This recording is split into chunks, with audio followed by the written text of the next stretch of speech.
hafuura qulqulluu waaqa tokkoo ameen. Akkuma dubbatee inni ka'eera jiraataa bara baraa kan ta'e ari'aam teessoo isaa irratti kan galateeffamu waaqa waaqotaa gooftaa gooftotaa mootii moototaa tokkicha ilma waaqayyoo kan ta'e aarsaa lubbuu gochuudhaan yookiinis immoo aarsaa lubbuu isaa taasisuudhaan qaraanioo gubbaa irratti dhiiga isaa saba koof saba keessaniif kan dhangalaasee qilleensii fi bubbeen isaaf kan abboomamu akkasumas galaana gubbaa irra kan tarkaanfatu dukkanaa fi du'a kan injifatu ilma waaqayyoo tokkicha ilma Maariyaam kabaja maqaa isaatiif galanni haa ta'u. Akkasumas bultoo waaqayyoo kan taate Amaanu'eeliin durbummaan fooftee durbummaan kan deessee olbaatii warqee qulqullicha Yaaqoob finoota loozaatti kan argee ulee Aaroon tsallaata Musee kan taate waaqayyoon kan ittiin argine daawitii jireenyaa akkasumas immoo galaana du'aa kan ittiin ceene bidiruu nageenyaa kan taate haadha waaqayyoo qulqulleetti Maariyaamii fi galanni haa ta'u. Akkasumas yeroo hundumaa kumaaf kitlaan ta'anii fuula waaqayyoo duratti waa'ee keenyaaf kan dhaabatanu gufuun miilla keenyaa kan nurru kunneef yeroo hundumaa kan nu tiksan ergamoota waaqayyoo kumaaf kitlaan baay'atanii fuula isaa dura warra dhaabataniifis galanni haa ta'u. Bagaa guyyaa yookiinis immoo bara kabajamaa yeroo kabajamaa kana guyyaa du'aa ka'umsa gooftaa keenyaa mootii addunyaa kanaa kan ta'e fayyisaa addunyaa Iyesuus Kiristoosiin isin ga'e isiniin jechaa egaa guyyaa har'aa kanatti guyyaa diinni itti qaana'ee guyyaa diinni itti mo'amee akkasumas immoo nuti warra amannuuf kiristaanotaaf guyyaa labsiin jireenyaa itti labsame guyyaa du'aa ka'umsaa gooftaa keenya Iyesuus Kiristoos leenca qaraanioo kan ta'eef maqaan isaa yeroo hundumaa kan ulfaatee fi kan galatoomee haa ta'u jechaa bageettiin sin ga'e.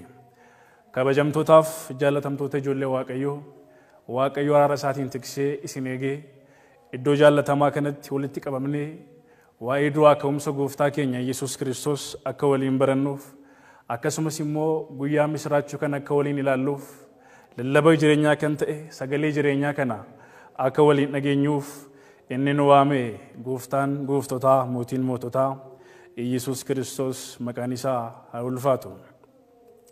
Egaa yoo waaqayyo nu fayyamee yeroo qabnu kanatti sagalee waaqayyoo isa jiraataa ta'e kana mata duree akkas jedhuun waliin baranna jechuudha. Waaqayyoon duuma keenyaa nu abarsiisu. Akkuma dubbatee inni ka'eera. Wangeela Maatiyos boqonnaa 28 lakkoobsa 6 gubbaa sagalee waaqayyoo isa jiraataa jiru kaayyoon barumsa kanaas akkuma dubbate inni du'amuu eenyudha? Akkuma aaseettis dubbii isaa galmaan kan ga'u eenyudha? Seenaa barootaa keessatti addunyaa kana hunduma isaa keessatti baroonni hedduun yoo jiraatan illee namni yeroo jalqabaatiif akka dubbatetti wanta dubbate raawwate gonkumaa hin jiru. Har'a garuu barsiisaan keenya qulqullichi Maatiyos waa'ee hoolicha nageenyaa kana waa'ee hoolicha waaqayyoo waa'ee Iyesuus Kiristoos waa'ee sagalee jireenyaa akkas jedhee dubbate. Egaa inni akkuma dubbate ka'ee jira. Kanaaf inni akka dubbatetti ka'e kun inni akka dubbatetti sagaleen isaa fiixa ba'insaan isaaf ba'e kun eenyuun akka ta'e ilaalla jechuudha. Waaqayyoo hunduma keenya wajjin haa ta'u. Egaa kitaabni qulqulluun akkuma dubbatutti kaleessa raajonni bara isaanii keessatti waa'ee dubbii sagalee waaqayyoo labsaa yommuu turanitti ilmi waaqayyoo Iyesuus Kiristoos hin dhufa. Inni dhufu kunis hin dhalataa. Erga dhalatee boodas hin cuubamaa. Erga cuubamee boodas ni du'a. Erga du'ee boodas harkisni dachee kan isa qabuu hin dandeenye goota goototaa kan ta'e addunyaan kun si'a tokkoon sagalee isaatiin kan uumame akkuma wangeela Yohaannis boqonnaa 1 lakkoobsa 1 gubbaa irratti caqafamee jiru jalqaba sagalee ture akkuma jedhame sagalee isaatiin addunyaa kana raasu sagalee isaatiin addunyaa kana kan boce ilmi waaqayyoo Iyesuus Kiristoos ni du'a erga du'ee booda sin ka'a kana booda mirga abbaa isaa ta'a jedhanii kan isaan barreessan inni dubbiin raajotaa kun dhugaa akka ta'uuf gara biyya lafaatti dhufu kun akkuma dubbatetti sagalee isaatiin addunyaa kana kan si'a tokkoof si'a dhumaatiif dhiiga isaatiin bilisa kan baasu qabsoo baay'ee keessa ummata tureef akkasumas immoo ummata dukkana keessa tureef ilmi Waaqayyoo Yesuus Kiristoos akka dhufu duuka bu'onni dubbataniiru. Raajonnis waa'ee isaa barreessaniiru. Garuu inni kun eenyu akka ta'e addunyaan beekaa laata?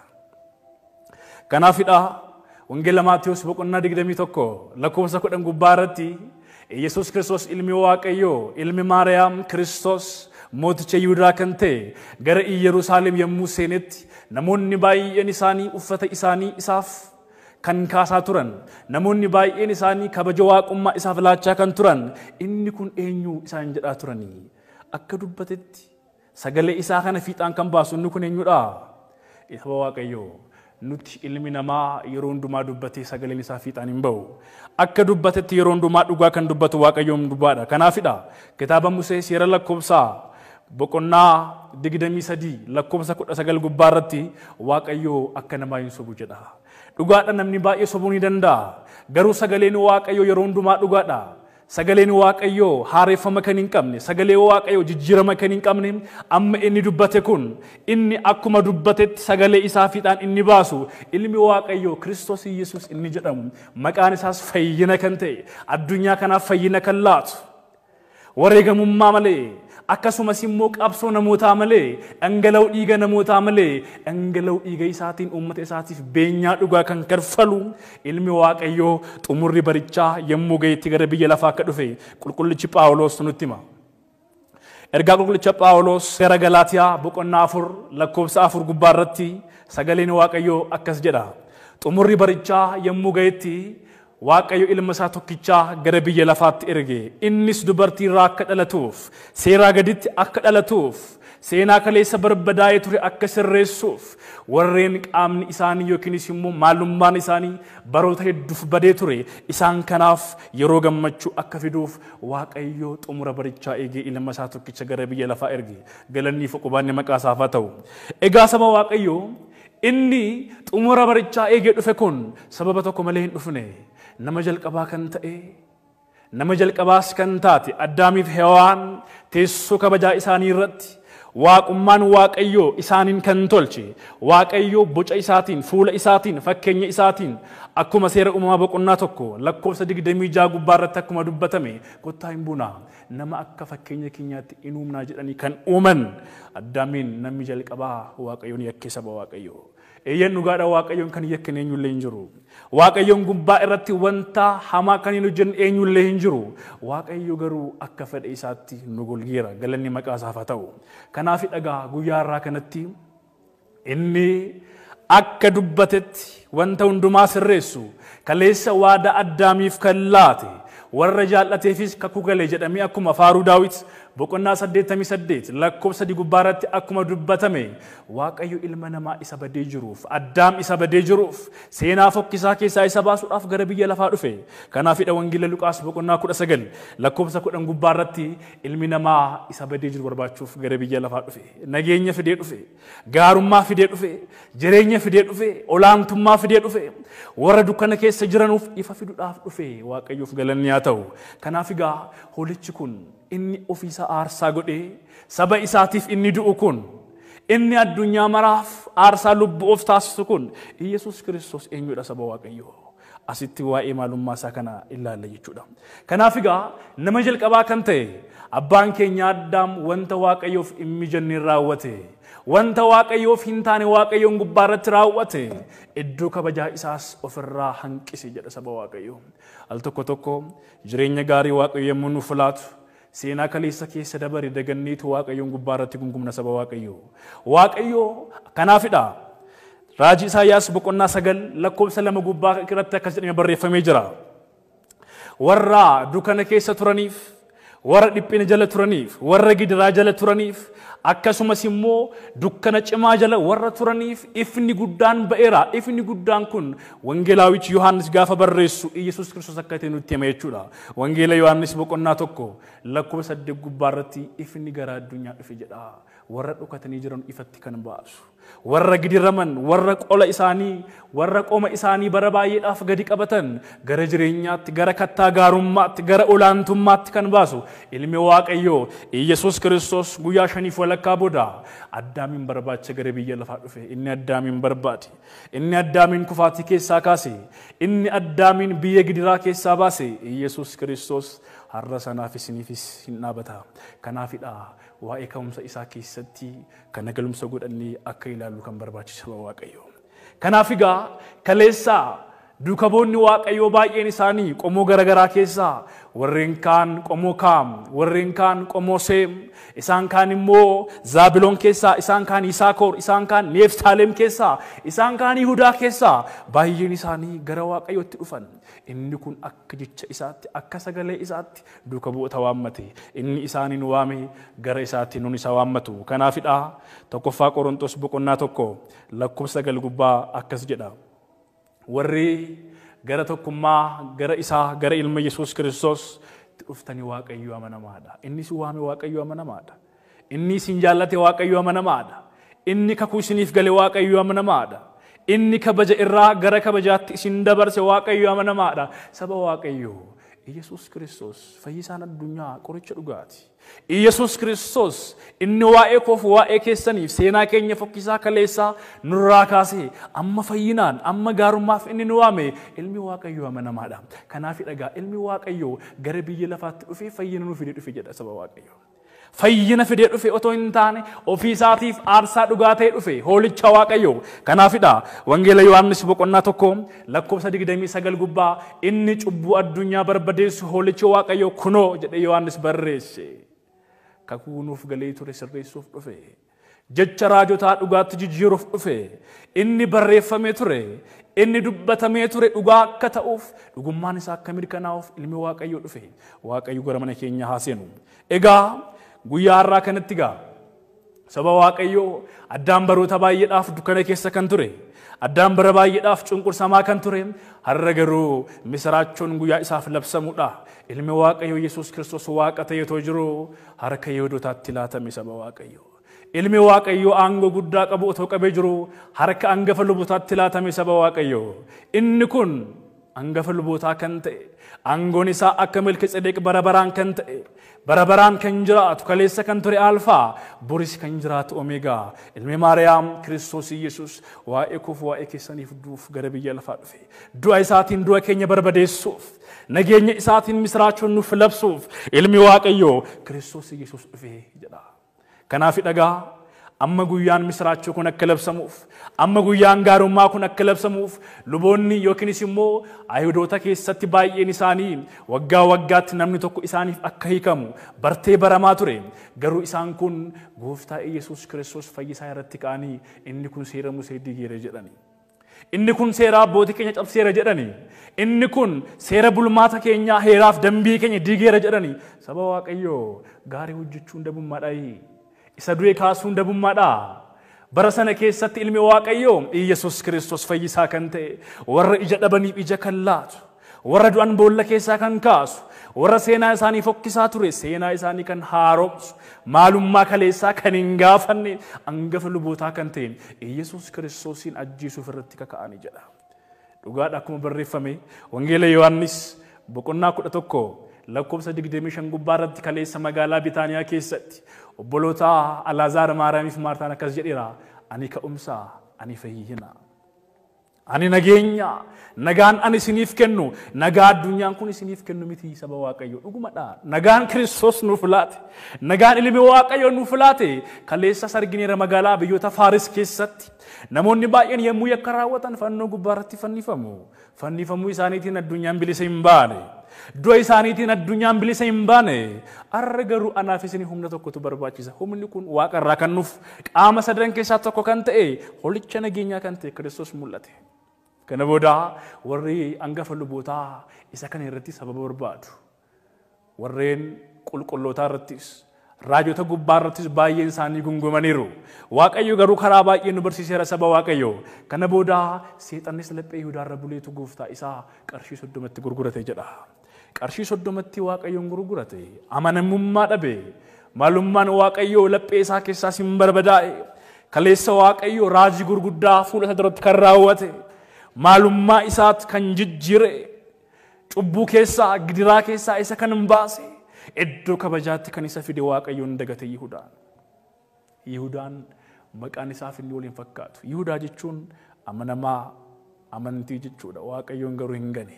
Kanaafidha kitaaba fakkeenyaa boqonnaa 3 lakkoofsa 5 gubbaarratti ilmi Daawit Solomoon akkuma barreesse laphee kee guutuun Waaqayyoon amanii jedha. Baay'een keenya Waaqayyoof laphee keenya hin laanne saba Waaqayyoo. Amma garuu badiin ilma Waaqayyoo maali laata? Kaleessa Addaamiif kakuun inni galee akka raawwatamuuf ilmi Waaqayyoo du'uu qaba saba Waaqayyoo. Hoolichi nageenyaa du'uu qaba. Kana malee anaafis hin fayyuu hin dandeenyu. Kana malee anaafis nageenya labsuu hin dandeenyu.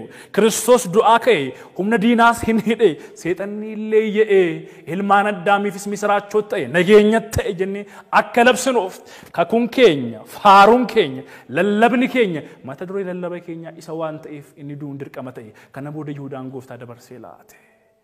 Amanamummaa isaa dabarsee laate. Laphee isaa kaayyoo isaa gooftaa isaa dabarsee laate. Barreeffameera waan ta'eef. Kana booda anaaf isiniif inni dhufe ilmi Waaqayyoo Kiristoos Yesuus inni kun biyya lafaarratti hin cinqirfame. Beeteleemii kaasanii hanga Golgootaatti gidiraa baay'ee isarraan gaani saba Waaqayyoo. Waa'ee koof waa'ee keessaniif hin gidirame. Kanaafidha Isaayyaas akkas jedhee barreesse. Raajicha Isaayyaas boqonnaa 53 lakkoofsa 3 gubbaarratti sagalee Waaqayyoo akkas jedhutu jira. Namootni isan tuffatanii isa irras ni goranii. Nama dhiphinaaf mudamni itti baay'ate ture nuti somaa hin lakkoofne. Inni garuu dhugumaan dhiphina keenya ofirra kaa'ee gidiraa keenya sin baate. Rakkoof gidiraa baay'een isa irratti ta'e akka hoolaa qalamuuf deemu innis fuula warra isa qalanii duratti hin callise waa tokkoyyuu hin baanne.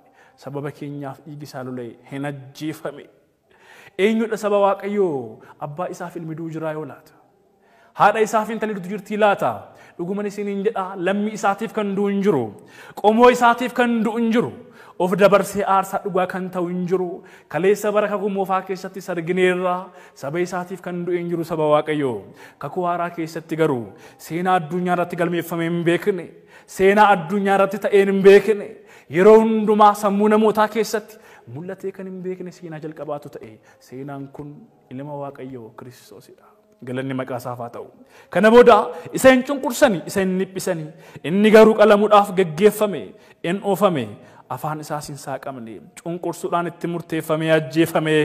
Egaa inni ajjeefame kun, inni waa'ee koof waa'ee keessaniif du'e kun eenyu saba Waaqayyoo? Bara durii keessatti, baroota darban keessatti namoonni baay'een isaanii namoota hambisuudhaaf kadhaa baay'ee taasisu. Bara hedduudhaaf namoota baay'eef aarsaa kaffalu. Garuu beenyaa dhugaa kan ta'e chaappaan nageenyaa, muudamni nageenyaa kabaja irraa gara kabajaatti kan nu ceesise Kiristoos ilma Waaqayyoo qofa. Galanni maqaa isaaf haa ta'u. Kanaaf dhagaa waa'ee koof waa'ee keessaniif reebame saba Waaqayyoo. Waa'ee koof waa'ee keessaniif gindirfame. Waa'ee koof waa'ee keessaniif cunqurfame ilmi Waaqayyoo. Namni hin dubbata gaafa cunqurfamu. Namni inaara gaafa itti murteeffamu ilmi Waaqayyoo garuu fuula Philaaxoos dhaabatee callise. Waa'ee koof waa'ee keessaniif callise. Jireenya koof jireenya keessaniif callise. Ofii isaatti callisee akka dubbannu taasise. Qullaa isaa fannoo gubbaarratti guyyaa jimaataa olee anaaf isiniin kennaadhaan nu golge. Galanni maqaa isaaf haa ta'u.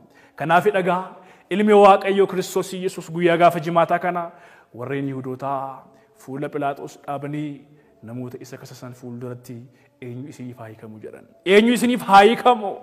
Kaleessa wangeela Yohaannis boqonnaa 11 lakkoofsa 44 gubbaarratti inni Alaazaariin du'a keessaa kaase Yesuus waa'ee koof waa'ee keessaniif hidhame. Hiikaatii adeemu jedhee kan dubbate warra qomoon hidhamaniif, warra lagaan hidhamaniif, warra wantoota hedduudhaan cubbuun hidhamanii Waaqayyo inni hiiku harki isaaf miilli isaa hidhame saba Waaqayyo. Kana booda baay'een isaanis nuti inni kun seera Musee diigeera. Inni kun akka hiikamu hin barbaannu. Kanaaf barbaa inni jedhamu inni hattuun sun nuuf haa hiikamu jedhan. Addunyaan yeroo hundumaa nama dhugaa dubbatu hin jaallattu. Addunyaan yeroo hundumaa nama waa'ee dubbii sagalee Waaqayyoo sirriitti labsu hin jaallatu saba Waaqayyoo. Garuu ilmi Waaqayyoo fuula Philaaxoos dhaabatee callise. Philaaxoos akkas jedhe namicha kana gubbaa irratti cubbuu waan hin argineef isa kana garafeen isa jennaan hundumti isaanii si'a tokko haa fannifamu jedhan. Ilmi Waaqayyoo gidiraaf cubbuu malee waa'ee koof waa'ee keessanii fannifame.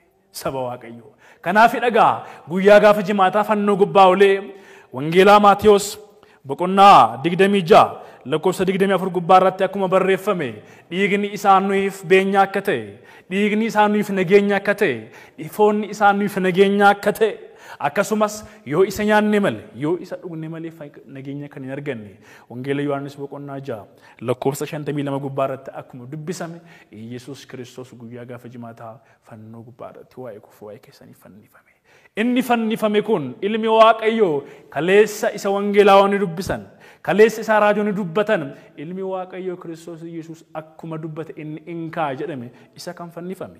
Hoolicha nageenyaatti kan fannifame. Kana booda dhufaatii mootummaa Waaqayyoo kan eegu Niqoodimoos inni jedhamu foonii fi Yoosefii fi Niqoodimoos foon gooftaa Yesuus Kiristoos fannoo gubbaarraa buusan. Kana booda namni guyyaa tokkollee itti awwaalamee kan hin beekne awwaalcha haaraa keessatti Kiristoos Yesuus ilma Maariyaamiin ni awwaalani. Kana booda warri Yihuudootaas eegdota gurguddoo barbaadanii xiyyoo guddaadhaan xiyyeeffannaa cimaadhaan awwaala Yesuus Kiristoos akka eegamu taasisan. Inni garuu sagaleen isaa sagalee dhugaati. Sagalee isaatiin addunyaa kana kan boce Yesuus Kiristoos duuti isaaf kan hin taane nageenya kan nuuf fide nageenya bara baraa kan ta'e Kiristoos Yesuus awwaalcha keessa waa'ee koof waa'ee keessaniif dachee keessa godhe. Kana booda baay'een isaanii inni kun Yesuus Kiristoos kaleessa hin dhufaa hin du'a inni jedhame masichi ilmi Waaqayyoo ilmi Maariyaam kun Kiristoos in ka'aa laata jedhanii baay'een isaanii shakku. Warri Yihuudootaa garuu dhagaa guddaa isa dhagaa umeerratti dhagaa guddaa ka'anii isa gubbaa irratti eegdota baay'ee qacaranii saba Waaqayyoo. Inni garuu akkuma dubbateen ka'a galanni maqaa isaaf haa ta'u.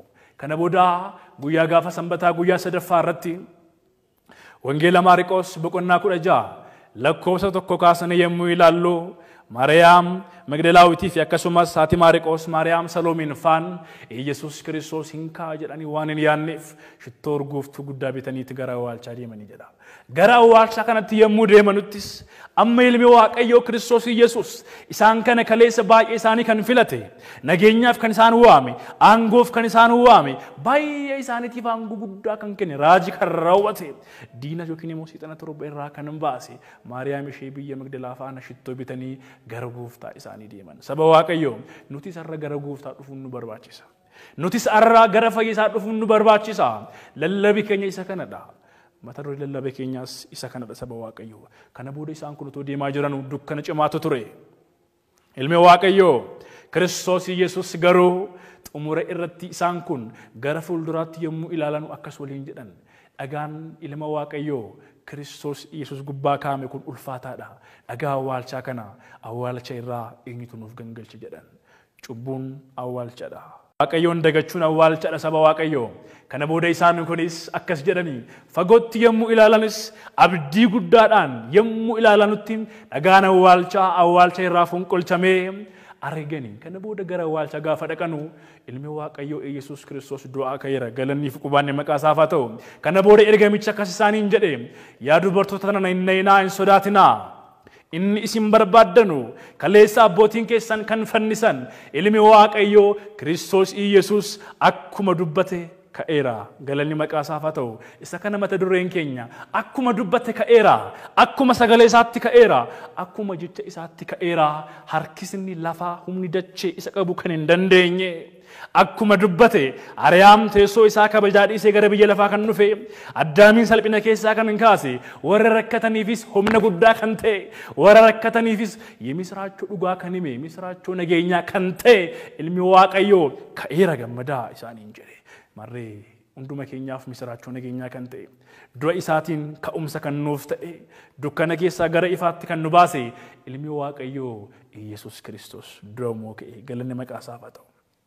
Kana booda akkas jedhe ergamaan kun yaa dubartoota nanaa amma isin deemaatii duuka buuta Waaqayyoo itti labsaa inni gara fuulduraatti yookiinis immoo isin dursa isinis gara fuulduraatti deemaa waa'ee Waaqayyoo, waa'ee ka'umsa ilma Waaqayyoo, waa'ee Yesuus Kiristoos labsaa, gara Galiilaatti isin dursaa, duukaa buutatti himaa, dhuguma Waaqayyo yeroo hundumaa dursaadha.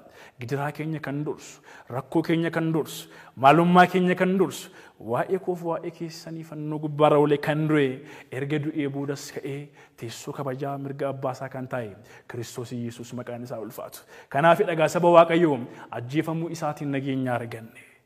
Du'uu isaatiinis nageenya arganne.